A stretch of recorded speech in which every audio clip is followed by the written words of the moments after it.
Welcome back, friends. I certainly hope that your breath by now is getting a lot more steady and consistent. We've been working really hard this past week to try to settle that down and develop a better understanding of the breath. With that said, I want to build on what we were hinting at in the last video, which is navigating those little pulses. So today is going to be all about pulse to legato. And again, we're back with our friend the lip trill. Now, if the lip trill is not working for you, I don't want you to be wildly frustrated. Feel free to use a V occlusion. Feel free to use a straw. Or as my friend Don Brenninger likes to do, use his thumb.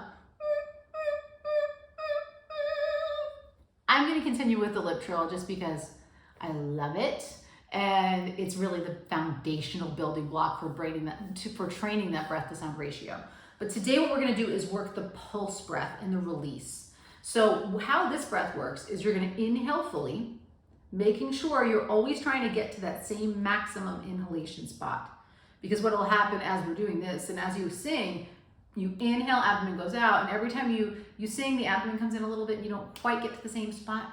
And then the next time you don't quite get to the same spot. So this exercise is really going to make you work flexibility while you're working strength. I want you to play target practice with your lower abs on this one. So you're taking your thumbs, place them on your belly button. You're going to inhale, abdomen out. And then we're going to do...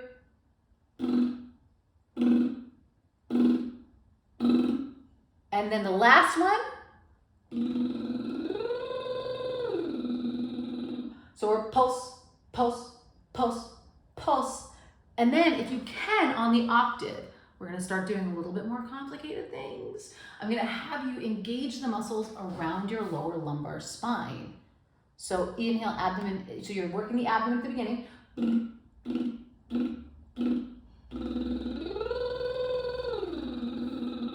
That's the mechanic we're looking for. Abs, abs, abs, abs, back. So we're playing with those primary, secondary, tertiary muscle relationships to share the burden, share the load of the muscular work that we're doing in these particular breathing exercises. So you're inhaling abdomen out and pulse to legato. Of course, I should remind you, in case you forgot, you should be doing all of these exercises from a neutral postural position. Feet hip width apart, pelvis tilted under, knees unlocked, sternum tall, shoulders down and back. If that's not working, everything else is going to be a challenge for you. So try to get into that nice neutral postural position standing. So a nice little breath.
a couple things I want to tell you about that particular exercise.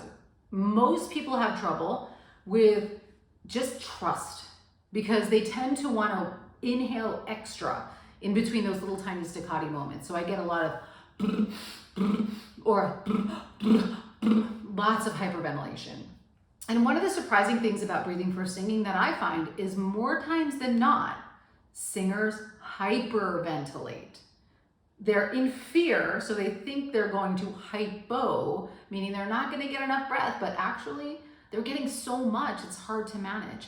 And then once you get into that feedback loop of, I need more breath, you actually train your body to start to become anxious and want to have more breath and require more breath. And so you just feel like you lose that breath underneath you. One of the best parts about that exercise is it trains you to rethink that process, physically respond to the breath, and understand you need very little air to sing. In fact, you could say, I'm gonna get rid of all the air in my body, and then do, you still can. You can literally get that little tiny phrase, which is that staccati phrase, sung with whatever residual air is in your lungs at the end of a phrase. So just by doing that, you start to train yourself to understand that, no, there's a lot more reserve in the tank. And if we've been efficient about the inhalation, there's way more. The other thing I like to remind singers is in that exercise, those staccati breaths, you're refilling. So think about your breath system as a gas tank. You're inhaling, and then you're just using not even an eighth of a tank, and you're refilling. So always thinking just refill. Don't think have to make a big deal out of that inhalation in between each one. It's a tiny, tiny bit of breath you're using. The other thing I see singers do a lot is tense or open their mouth in between. This is one of the few times that I advocate for nasal breathing, because you're really just sipping in a tiny bit of air. It's a little tiny bit of air. You can absolutely use your nose for this, but don't think too hard about it, because if you do, you're gonna overwork the muscles on the inhalation and you're gonna get lots of stress and tension in the neck. We don't need that. You don't need to use those muscles. You just need to open everything up. So if I'm doing it, you can't even see what I'm doing actually. It looks like nothing on my face. It's really just my lower core, and again, below the belly button that I'm working. And also the other thing I will remind you that people have trouble with is really releasing out fully every time. So I encourage that concept of playing target practice. When you inhale, follow the path of the inhalation in your lower abdomen with your hands and leave your hands out there and make your abdomen touch your hands every time. Hit the same target so that you're being responsible for pushing the abdominal wall down and out in between each one of those staccati.